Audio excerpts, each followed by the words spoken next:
A Libras, língua brasileira de sinais, foi reconhecida por lei em 2002 como meio de expressão das comunidades surdas do Brasil.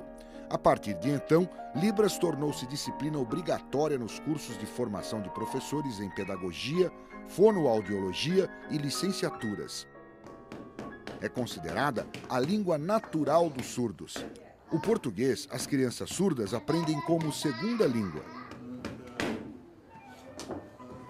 A história da educação dos surdos brasileiros começa na época do Império. Dom Pedro II tinha um neto surdo, filho da princesa Isabel com o Conde de, que também era parcialmente surdo. O imperador trouxe da França o professor surdo Édouard Huet e fundou em 1857, no Rio de Janeiro, o Instituto de Surdos Mudos, atual INES, Instituto Nacional de Educação de Surdos. Os alunos estudavam através de sinais e da escrita em português. A comunicação entre os surdos passou por uma revolução no século XX com os estudos do linguista norte-americano William Stockwell. Ele percebeu que os sinais formavam estruturas linguísticas.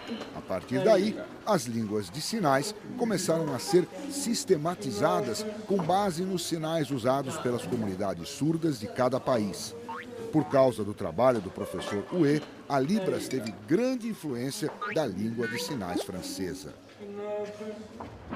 Na Libras, os sinais obedecem a uma gramática própria, com níveis linguísticos correspondentes aos das línguas orais auditivas.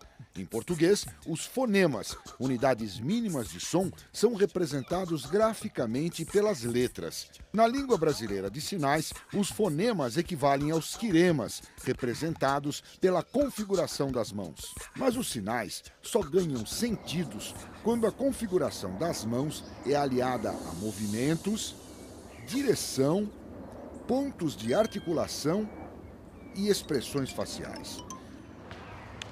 A combinação desses elementos forma um número infinito de sinais, assim como a combinação de sons forma uma quantidade infinita de palavras nas línguas faladas. O ponto de articulação é o lugar onde o sinal é feito. Pode ser um espaço neutro na frente do corpo ou pontos do corpo tocados por uma ou pelas duas mãos. Os sinais que expressam os verbos trabalhar, brincar e consertar, por exemplo, são feitos no espaço. Já para os verbos imaginar, batizar e pensar, os surdos tocam a testa. Os sinais podem ter ou não movimento. A expressão em pé não tem movimento, diferente do sinal para evitar, que inclui movimento. Muito importantes são as expressões faciais, que correspondem à entonação das línguas orais. Para a interrogação, os surdos franzem a testa com a cabeça inclinada para trás. Para indicar os pronomes pessoais, eles apontam. As frases, em geral, começam com os substantivos. Em Libras, se diz cinema eu vou. E não eu vou ao cinema, como em português. Para nomes próprios ou de ruas, os surdos usam a soletração manual, onde cada configuração das mãos equivale a uma letra do alfabeto em português.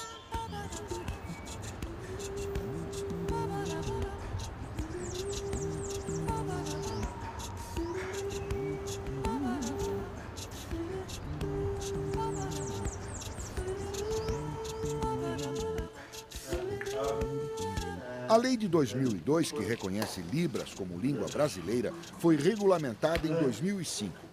Prevê que em 10 anos, todos os educadores em Libras, surdos ou ouvintes, sejam formados por cursos de letras. Para regularizar a situação dos professores e intérpretes que já trabalhavam com Libras, o Ministério da Educação criou o ProLibras, o Exame Nacional de Proficiência em Libras.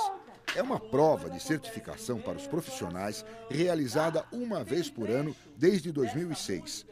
Eles devem ter formação nos níveis médio ou superior.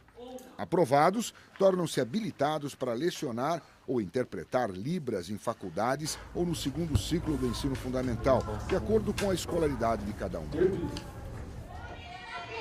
Nada impede que os alunos surdos estudem em classes regulares junto com colegas ouvintes. Nesses casos, diz a lei, é obrigatória a presença de um intérprete fluente em Libras nas salas de aula. A lei também recomenda que as escolas promovam cursos básicos de Libras para funcionários e alunos ouvintes.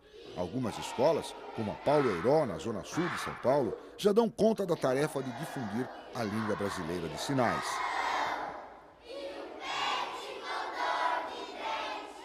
A primeira faculdade a oferecer licenciatura em letras libras foi criada em 2006, um ano depois da regulamentação da lei. O curso semipresencial, com duração de 4 anos, é uma parceria entre o MEC, a Universidade Federal de Santa Catarina e outras 17 instituições de ensino. São 15 polos espalhados por todo o país. As unidades paulistas funcionam na USP e na Unicamp. Em 2011, já eram 8 faculdades de letras em língua portuguesa e Libras, a maioria instalada em universidades federais brasileiras.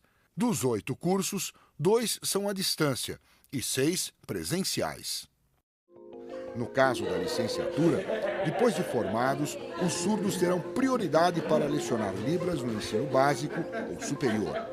Nas escolas brasileiras, o método mais usado na educação dos surdos é o bilinguismo, que pressupõe que a criança aprenda como primeira língua a de sinais e como segunda a modalidade escrita da língua oficial do seu país. Uma das grandes dificuldades dos alunos surdos é que não existe uma escrita formal da Libras.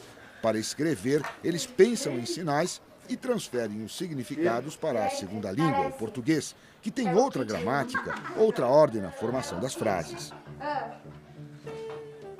Já existem muitos pesquisadores trabalhando para desenvolver a escrita na língua brasileira de sinais. A maioria se baseia no sistema Signwriting, criado nos anos 70 pela bailarina e coreógrafa norte-americana Valerie Sutton. A partir dos símbolos usados nos desenhos de coreografias, ela ajudou a criar símbolos visuais para representar a configuração de mãos, o movimento e outros elementos de qualquer língua de sinais do mundo. No Brasil, uma menina chamada Cauana, de Karen Lilian Strobel, foi a primeira publicação em Signwriting. Já existe também uma versão do hino nacional brasileiro. A evolução da tecnologia aumentou as possibilidades de comunicação, tanto para os ouvintes como entre as comunidades surdas. Já existem protótipos de diversos programas de computação para facilitar a interação à distância dos deficientes auditivos. O Sign Web Message é semelhante ao webmail e permite a troca de mensagens entre pessoas surdas. O programa inclui um teclado próprio, onde os sinais são representados por símbolos do Signwriting.